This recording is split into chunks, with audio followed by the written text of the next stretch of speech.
Ang mabuting balita ng Panginoon ayon kay San Mateo.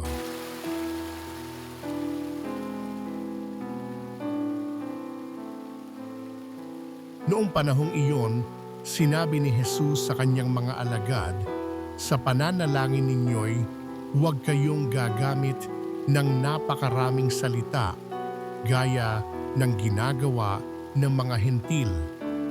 Ang akala nila'y pakikinggan sila ng Diyos.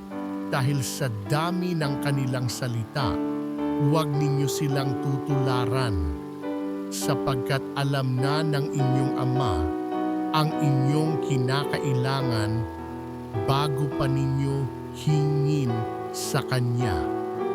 Ganito kayo mananalangin: Ama naming nasa langit, sambahin nawa ang pangalan mo.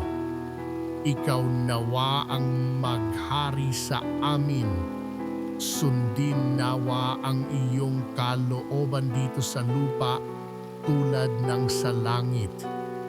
Bigyan mo kami ng pagkaing kailangan namin sa araw na ito, at patawarin mo kami sa aming mga kasalanan tulad ng aming pagpapatawad sa mga nagkakasala sa amin.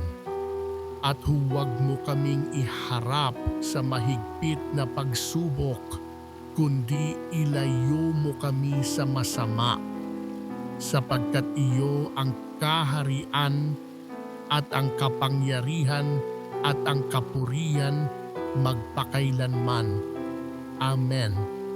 Sapagkat kung pinatatawad ninyo ang mga nagkakasala sa inyo, patatawarin din kayo ng inyong Amang nasa langit. Ngunit kung hindi ninyo pinatatawad ang mga nagkakasala sa inyo, hindi kayo patatawarin ng inyong Ama. Ang mabuting balita ng Panginoon